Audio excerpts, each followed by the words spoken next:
May 3rd, 1945. A rusted railway siding outside Norfolk, Virginia. The air hangs thick and heavy, a humid blanket smelling of coal smoke, salt, and diesel. For Ilse Richter, a former Oberalsairin, the scent is just another layer in a world that has come completely undone. The damp Atlantic chill, a constant companion on the miserable crossing from Cherbourg, still clings to her bones, a stark contrast to the oppressive warmth of this new continent. She stands on the gravel ballast, her gaze fixed not on the strange, wide-open sky of America, but on the scarred wooden planks of the cattle car in front of her. It is identical to the one that brought her here from the debarkation port, a box designed for beasts, not for the women of the Reich. Around her, a quiet, shuffling misery. There are 200 of them, a collection of what the Americans call female enemy combatants and civilian internees. The labels mean nothing. They are a jumble of former Wehrmacht Helferinnen, Luftwaffe auxiliaries, nurses, and a few, like Ilse, whose past duties are spoken of only in hushed, fearful whispers. They are all young, or they were. Now their faces are etched with a uniform gray exhaustion, their eyes hollowed out by defeat and a terrifying uncertainty of their future. Greta, a girl who couldn't be more than 19, a former radio operator with a perpetually frightened look, shivers beside Ilse, though the day is growing warm. Her uniform is torn at the shoulder, a testament to the chaotic surrender near Stuttgart. The sound that defines their existence is the clatter of steel on steel. It is the sound of locking bolts, of rifle butts on wooden floors, and now a new sound, a rhythmic, heavy clinking. A team of American military policemen moves down the line. They are tall, broad-shouldered, and utterly indifferent. They carry no whips, they do not shout, but their silence is a weapon in itself. In their hands they carry heavy iron chains, connected by a central ring, with manacles at each end. Dehumanization by process. Ilse watches as the first group of 4 women are brought forward. An MP grabs a woman's wrist, snaps a cuff on, then pulls her toward the next woman, linking them together in a shuffling, awkward quad. The metal is cold and unforgiving. When they reach Ilse and Greta, the younger girl flinches, a small animal sound escaping her lips. Ilse stands ramrod straight, her jaw set, channeling the last vestiges of the authority she once wielded. It is a pathetic charade, and she knows it. The MP, a corporal with a face as blank as a stone wall, grabs her right wrist. The iron bites into her skin, cold and heavy. He pulls her towards Greta, then to 2 other women, creating their small, captive constellation of shame. The chain connecting them is just long enough to force them into a clumsy, stumbling gait, a 4-headed creature bound by a shared fate. The weight is immediate and shocking. It pulls at the shoulders, strains the back. To stand upright requires a constant collective effort. Every movement is a negotiation. The MPs herd them toward the open door of a new train, this one even more primitive than the last. It's a repurposed freight car, with crude benches bolted to the floor and narrow barred slits for windows. The air inside is already stale, thick with the smell of unwashed bodies and fear. As they are prodded up the ramp, the chains become an instrument of torture. One woman stumbles, and all 4 are pulled down with her in a tangle of limbs and iron. Curses and cries echo in the enclosed space, quickly silenced by a sharp command from a guard. There is no pity here.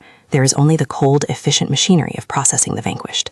Ilse pulls Greta to her feet, the iron cuff digging a raw furrow into her wrist. Inside the car, they collapse onto a bench, the chains pooling heavily in their laps, a constant metallic reminder of their status.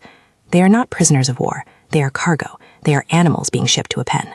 The heavy door slides shut, plunging them into a suffocating gloom. A final jarring clang as the bolt is thrown. And then, with a violent lurch that sends them crashing into one another, the train begins to move, pulling them deeper into the vast, unknowable heart of the enemy's land. The journey west is a descent into a timeless, rattling purgatory. Days and nights blur into one another, measured only by the changing quality of light that filters through the grimy, barred slits of the freight car. The world outside is a fleeting, indecipherable mural. You see sprawling cities of brick and steel give way to rolling green hills, then to plains so vast and flat they seem to stretch into infinity. The sheer, impossible scale of the country is a psychological blow, a silent declaration of the power that has crushed them. Each mile driven deeper into this continent is another nail in the coffin of the world they once knew. The guards change at depots, anonymous faces and olive drab, their expressions ranging from disinterest to barely concealed contempt.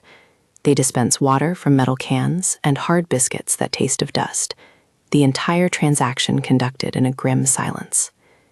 Inside the car, a fragile, desperate society has formed. The women learn the brutal physics of the chains. You learn to move as one, to anticipate the needs of the others you are bound to.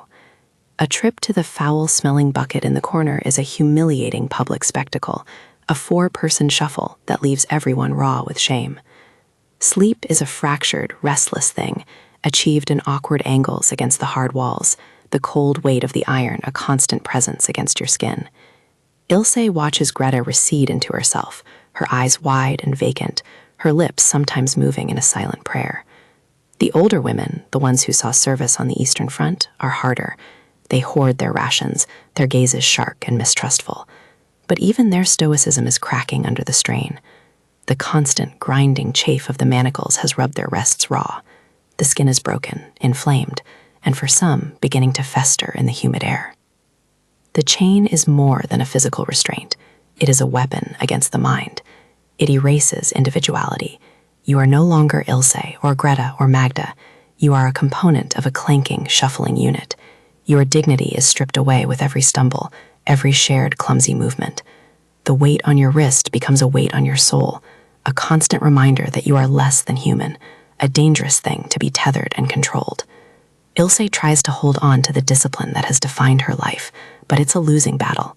In the darkest hours, when the train's horn wails its lonely cry across the empty plains, she feels a terror she has never known. It is the fear of annihilation, not of the body, but of the self. The fear that by the time this journey ends, there will be nothing left of Ilse Richter but a numbered prisoner in a faceless herd. The air changes. It grows hotter, drier. The light filtering through the slits becomes a blinding, white glare. The landscape transforms again, the lush greens replaced by scrubby brush, reddish earth, and a sky so vast and blue it feels like a mockery of their confinement. The rhythmic clatter of the wheels changes, slowing, grinding. There is a series of jolts, a final, deafening screech of metal on metal, and then silence. A profound, ringing silence, broken only by the ragged breathing of the women in the car. For a long moment, nothing happens. The heat inside the steel box intensifies, becoming a physical presence, pressing in on them, stealing the air from their lungs. Then the sound, the heavy bolt being drawn back. The door groans, sliding open, and a rectangle of pure, blinding light appears. It is not the familiar, muted light of Europe. It is a savage, white-hot glare that forces them to shield their eyes. And with the light comes the heat, a blast furnace wave that hits them with the force of a physical blow. A voice from outside, sharp and unfamiliar, barks an order in English. "All right, get him out, on the platform, move it." The iron serpent has reached its destination. The first step out of the freight car is a step into another world. The heat is a living entity. It rises in shimmering waves from the baked earth, thick with the smell of dust, dry grass, and something else, a strange, sweet scent like creosote. Ilse stumbles, pulled forward by the chain as the woman in front of her is prodded down the ramp by a GI. The sudden, savage brightness is disorienting, a physical assault on eyes accustomed to the gloom. She squints against the glare, her vision swimming. Before her lies not a bustling station, but a simple wooden platform next to a single track that vanishes into a hazy, shimmering horizon. All around them is a landscape of brutal emptiness. The sky is a vast, merciless dome of pale blue, empty of clouds. The ground is a hard pan of reddish dirt and thorny, unfamiliar vegetation. The horizon is a flat, featureless line, broken only by the distant shapes of what look like low, wooden barracks. A dry wind kicks up, swirling dust into their faces, stinging their eyes, and coating their tongues with grit. This is Texas.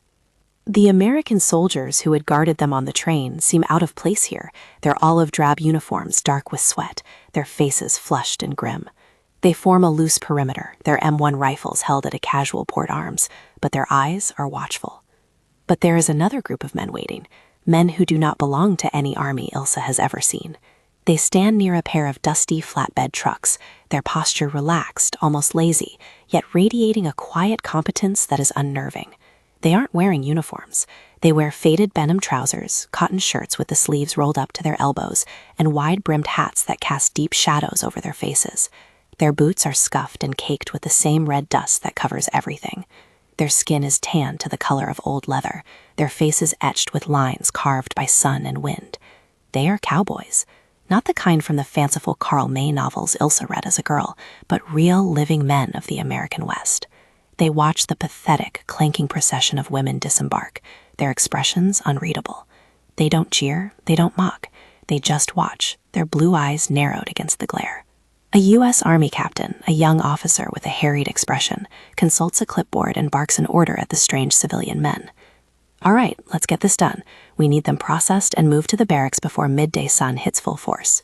The women, herded into a miserable, sweating group on the platform, tense up. Processing. They know what that word means. It means more shouting, more prodding, more humiliation. It means being stripped of the last few meager possessions they have. Greta is trembling so violently the entire chain connecting her to Ilsa and the others rattles softly. Ilsa puts a steadying hand on her shoulder, a gesture that is both awkward and necessary. She braces herself for the next degradation, her eyes scanning the faces of the new guards. The soldiers are familiar in their grim efficiency, but the cowboys, they are an unknown quantity. One of them, a tall, lean man with a sun-bleached mustache, catches her eye for a fraction of a second. There is no malice in his gaze, no contempt. There is nothing but a calm, steady assessment. He gives a slight nod to the other men in his group, and they begin to move forward. Not toward the women, but toward the trucks, retrieving something from the flatbeds. The sound they make as they walk back is not the thud of military boots, but a soft jingle, a sound that cuts through the oppressive silence. It is the sound of keys. They are walking directly towards the chained groups of women.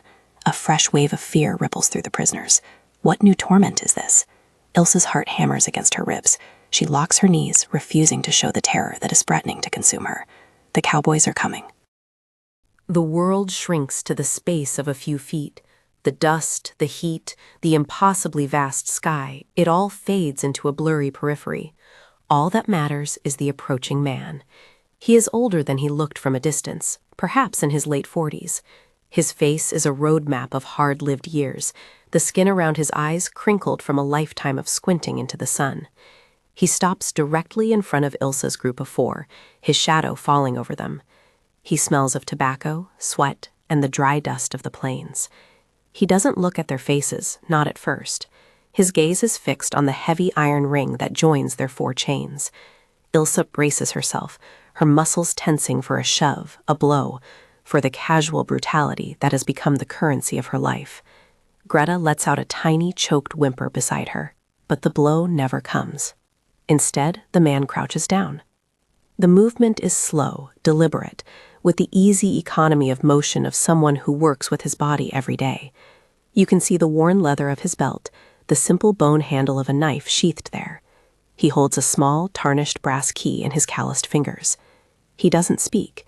He simply reaches for the central lock on the heavy ring that binds them all together. The women flinch in unison, a spasmodic, terrified jerk that rattles the chains.